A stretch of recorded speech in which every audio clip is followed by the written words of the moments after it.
Je vais lire le texte pour aujourd'hui.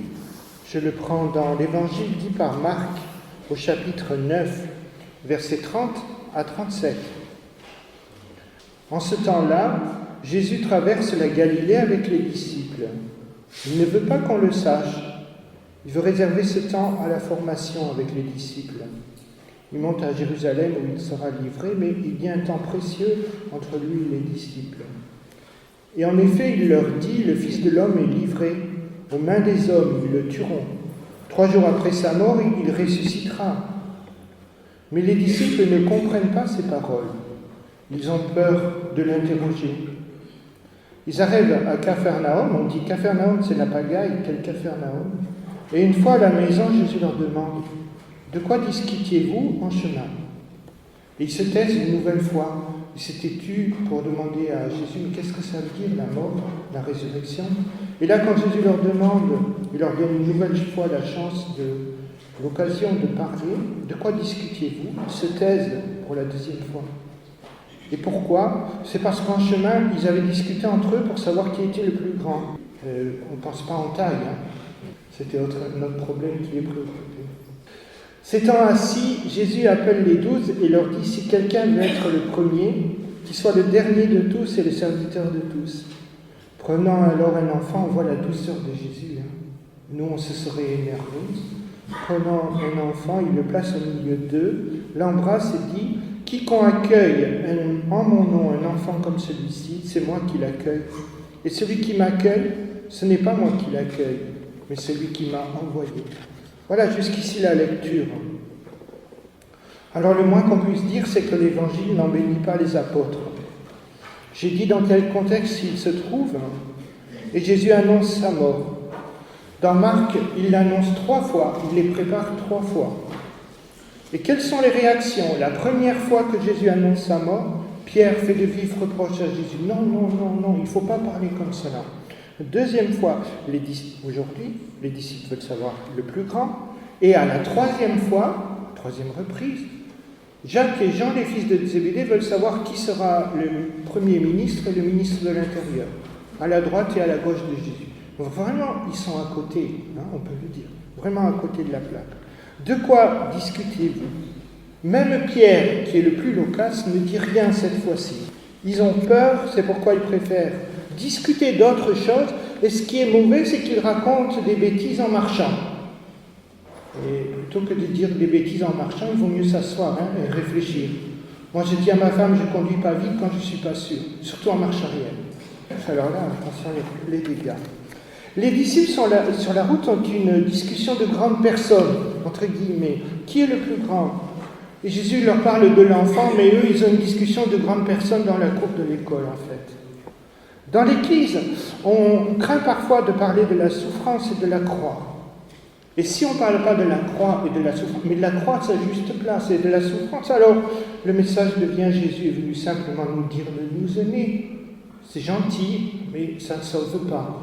De nous aimer, de nous donner la main, peut-être ça va changer le monde. Mais ça n'aide pas. Jésus, lui, est réaliste. Il parle de la souffrance et de la mort, de sa mort et de la résurrection. Pendant que Jésus parle de souffrance, oui, il parle de grandeur. Autrefois, on disait que l'Église était une Église de gentils, ça veut dire de païens, les goïms, les païens par rapport aux Juifs. Mais est-ce que les chrétiens sont toujours gentils? C'est un autre sens du mot. Voilà. Alors, il ne faut pas se faire d'illusions par rapport à ce sujet. Les chrétiens ne sont pas toujours gentils. Jacques, l'apôtre, écrit « D'où viennent les jalousies dans l'Église, les rivalités, les désordres, et par suite les déceptions, les découragements ?» Jésus dit à Pierre « Tes pensées ne sont pas mes pensées. » Le chrétien n'a pas toujours les pensées qui viennent de Dieu. Pourquoi il faut tourner la langue dans sa bouche et avant d'écrire sur le papier, comme je pouvais faire le journal de l'Église, tourner le stylo aussi, cette fois sur la feuille. De l'abondance du cœur, la bouche parle. Et Paul dit qu'il ne sorte rien de pourri, de putrifié de votre bouche, littéralement dans le grec, la macération du cœur, le mécontentement, les ressentiments. Il discutait lequel est le plus grand. Alors les gens se comparent. Qui est le plus riche? Il est plus riche que moi. Ça énerve ça. Il a un meilleur salaire. il a une plus grande maison, une voiture plus moderne. On se compare, ce sont des réactions humaines. Mais il faut pouvoir dépasser ça. Pourquoi lui et pas moi? C'est des fois difficile à supporter. Pourquoi lui a été choisi et pas moi? Bon. Nous comparer. Jésus répond à Pierre, que t'importe, toi, suis-moi. C'est ça qui compte. Que t'importe, toi, suis-moi. Et Paul écrit, réjouissez-vous avec ceux qui se réjouissent. Il n'est pas question de se comparer, mais de se réjouir. L'autre a une meilleure voiture, le Seigneur a permis, merci Seigneur, se réjouir avec, plutôt que de râler, de remédier. D'ailleurs, je dirais qu'on a aussi besoin de personnes meilleures que nous dans certains domaines pour apprendre. J'apprends la trompette. Heureusement qu'il y a eu un Maurice André, parce que comme ça, je sais qu'on peut produire certains sons, n'est-ce pas? On a besoin de professeurs, de personnes, pas pour râler, pour ruminer, pour se rabaisser ou les condamner, mais pour apprendre. Mais se comparer alors, quelqu'un écrit, te compares-tu? Es-tu déçu de ta destinée, de ce que tu vis aujourd'hui? Mais alors sache qu'il n'y a pas de plus belle destinée que celle que le Seigneur a prévue pour toi, si tu es dans ses pas. Parce que quelles que soient les circonstances, ce que font les hommes et les erreurs que tu peux commettre, Dieu a un projet pour toi et c'est le meilleur. Et c'est le meilleur. Il sait où tu vas, il sait où il veut te conduire, il t'a appelé pour les œuvres qu'il a préparées d'avance pour toi. Et j'ai relevé tout à l'heure dans la lecture le tact de Jésus. Jésus, un super enseignant, Jésus qui prend en patience. J'ai dit, nous, on se fâcherait, mais Jésus réagit tout à fait autrement. Au lieu de les assommer de critiques comme ils le méritent, il prend du temps. Il les laisse parler entre eux. Et puis il s'assoit. Il s'assoit parce qu'il n'a pas besoin de se faire haut, comme les disciples veulent être hauts. Il s'assoit. C'est la place aussi de l'enseignant. Pour écouter, on fait tomber la pression. Il s'assoit. Jésus, prenant le temps, nous donne une méthode. Il faut laisser le temps et ne pas surréagir. Moi, ça m'énerve, alors je vais crier. Jésus ne crie pas. Il les laisse. Et avec le temps, avec le recul, il vient et il questionne. Et il questionne pour les aider à sortir les choses, plutôt que de ruminer. Ainsi, il arrive à Capharnaüm, et une fois à la maison, Jésus interroge, « De quoi discutiez-vous » Mais drôle de question de Jésus qui sait tout. C'est comme avec les pèlerins d'Emmaüs. De quoi discutiez-vous en chemin? Jésus sait tout, mais il veut qu'on puisse le sortir. Il veut nous aider à voir plus juste. Voilà de quoi vous parliez. Moi, j'aurais dit ça. Voilà de quoi vous parlez, bande de brigands, bande de méchants, je sais tout. Avec mon téléphone et mon lecteur enregistreur MP3, j'ai tout entendu, je sais tout. Non. Jésus est assez fin pour ne pas rabaisser. Il s'assoit, prend un enfant et l'embrasse. Ça, c'est vraiment très étonnant. Très étonnant. S'étant assis, il dit, si quelqu'un veut être le premier, qu'il soit le dernier et le serviteur de tous. Ce sont des affirmations très surprenantes. Luther a écrit, le chrétien n'est esclave de personne et il est le serviteur de tous. En langage moderne, cela donne le chrétien est serviteur du Christ, point barre. Il ne s'agit pas de se rabaisser. Il y a une différence entre l'humilité et s'humilier.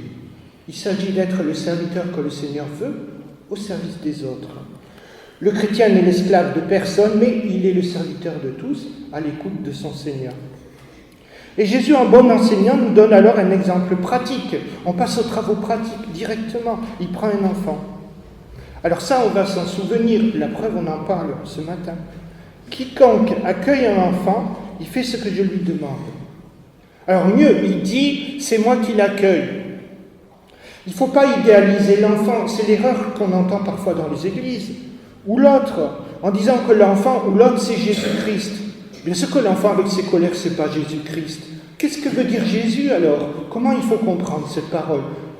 On a l'habitude d'entendre l'Évangile et ça passe comme l'eau sur les plumes du canard, on ne se pose pas les questions. Qu'est-ce que ça veut dire? En fait, ce n'est pas simple à comprendre. L'autre, ce n'est pas Jésus-Christ. Quand il dit, quand vous faites ça, au plus petit que mes frères, ah oui, mais là, il y a une piste, au plus petit de mes frères. Donc, quand on prend soin du frère, de la sœur, du serviteur assez humble pour se faire petit enfant, vous avez compris? Quiconque accueille cet enfant C'est John MacArthur, il dit l'enfant ici, c'est pas n'importe qui, mais c'est l'enfant de Dieu, le serviteur qui se fait petit.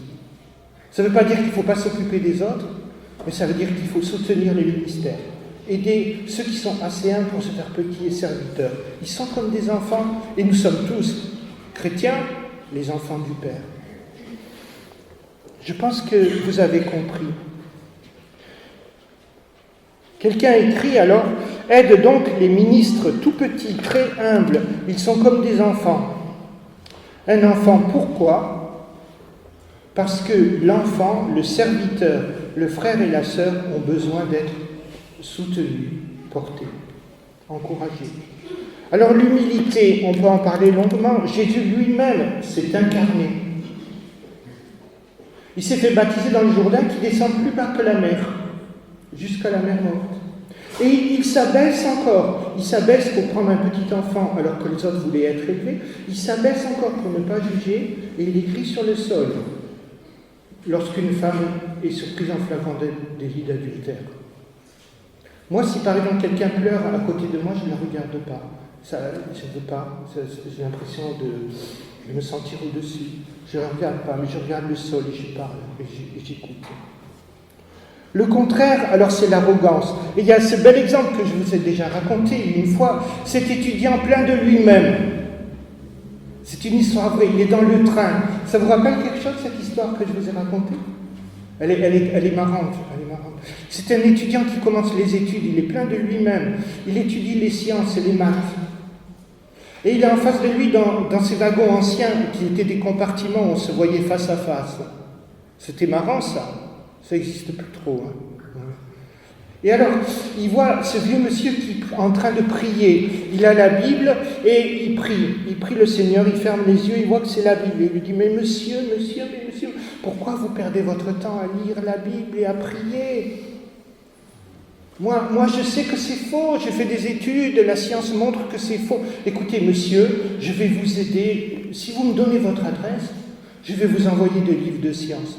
Des revues modernes qui montrent que tout cela est faux, c'est mythique. Alors le vieux monsieur lui dit, si vous voulez, je vous donne ma carte de visite. Oui, donnez-moi. Et ça, je vous promets, je vous envoie sous enveloppe des revues scientifiques d'aujourd'hui. Et tu te rappelles la chute ? Alors il lui tend la carte de visite et dessus il est écrit « Louis Pasteur, directeur de l'Institut de recherche scientifique Paris. » Voilà. Et le jeune, excusez-moi. Voilà. L'humilité, est-ce que c'est une faiblesse ? L'humilité, c'est la vérité et l'amour ensemble. Et quand on met l'amour et la vérité ensemble, forcément, ça rend humble. Parce que c'est pas simple, l'amour et la vérité ensemble. Donc quand on veut lier les deux ensemble, on devient humble. Dieu lui-même est humble. Par contre, une personne humble peut se tromper, vraiment. C'est sûr et certain. Une personne humble, même avec beaucoup d'humilité, de ferveur, peut se tromper. Auquel cas, elle s'excuse, elle dit « Est-ce que j'ai raté quelque chose ? Expliquez-moi. » Salomon écrit « Mieux vaut s'asseoir à l'arrière de la salle de fête, et le roi te dit de venir devant, mais que le contraire, que le roi il te dit « Qu'est-ce que tu fais là ? Va derrière. » Quelqu'un alors écrit, et je trouve ça joli, « Trouver sa place dans la vie, on peut dire dans l'Église, dans la société et partout, c'est accueillir celle que les autres nous demandent, nous laissent. » Par exemple, j'arrive dans une église, moi je dis, mais tu n'entends pas la demande, le besoin. Trouver sa place, c'est accueillir le besoin de l'autre, se mettre à la portée. Moi, mais c'est là que je t'attends, c'est là que j'ai besoin. Je relis maintenant, tournez autrement la phrase, et vous allez voir qu'elle est jolie. Trouver sa place, c'est accueillir la demande de l'autre. Cet autre fut-il un enfant, un petit enfant. Trouver sa place, c'est se mettre à l'écoute du besoin, là où on a besoin de moi. Et cet autre fut-il un petit enfant. Écoutez le petit enfant qui me demande quelque chose. Lui, il a besoin, il demande. Mais si je suis sur le podium, là j'y suis, et que j'entends rien, alors je ne suis pas un grand serviteur. Comme le Seigneur dit, ça c'est le critère, de pouvoir entendre le besoin de l'autre. Jésus est serviteur et pourtant on lui reconnaît une grande autorité, parce que l'autorité vient en latin de augere, qui veut dire augmenter. Avoir de l'autorité, c'est vouloir que l'autre grandisse, c'est l'aider à grandir, quitte même à ce qu'il nous dépasse. Le professeur humble, mais qui donne des conseils et qui accepte que l'autre plus tard le dépasse, parce qu'il va plus loin encore. Et Jésus va jusqu'à dire, vous ferez de plus grandes choses que moi, c'est-à-dire que l'évangile sera porté dans toute la terre. Alors maintenant, si je regarde autrement encore le texte, Jésus, on le voit, se sert de tout pour enseigner, même d'une dispute. Les disciples se questionnent, qui est le plus grand ? Mais le plus grand dans quel domaine ? Est-ce que c'est seulement la taille physique ? On se doute que ce n'est pas cela. Il s'agit peut-être pour eux, non pas de rivalité ouverte entre eux, mais peut-être, et c'est aussi très fatal, une dimension spirituelle. Qui est le plus spirituel ? Ils se disent entre eux. Est-ce que c'est mon Église qui est plus spirituelle ? Est-ce que c'est moi qui suis plus spirituel ? Moi, je prie mieux le Seigneur. Moi, j'ai mieux le charisme. Ça existe, ça, entre les églises.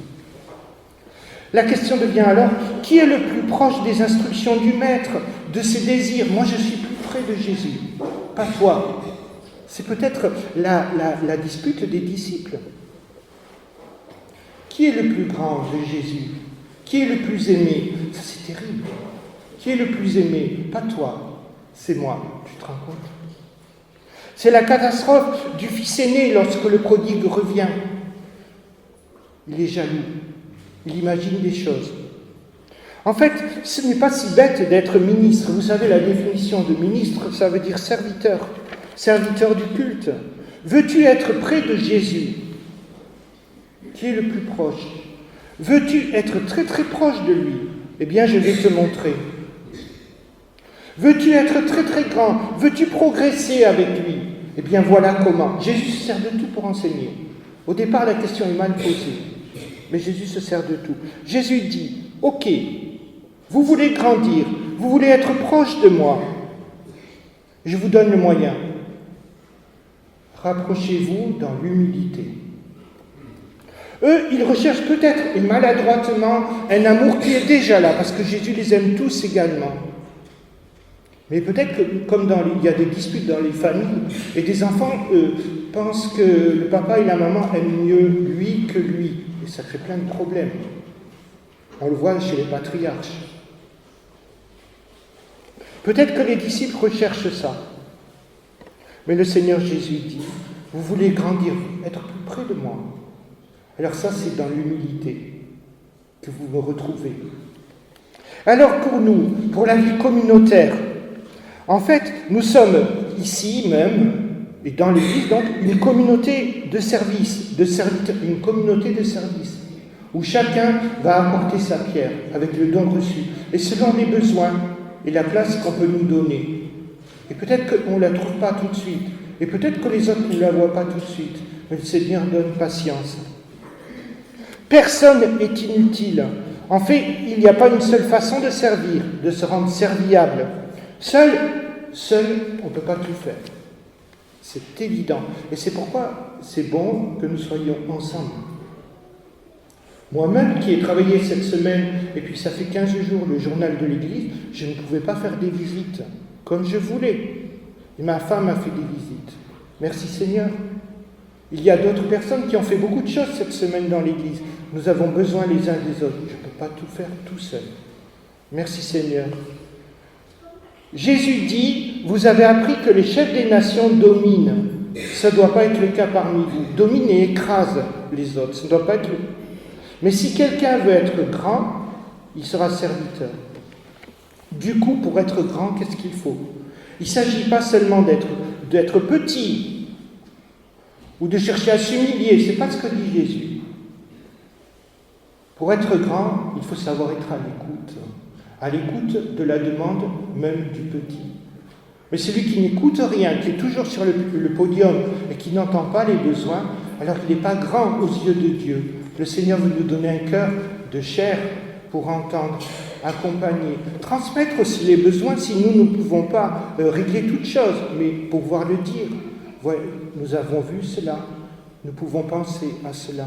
Comment pouvons-nous aider ensemble?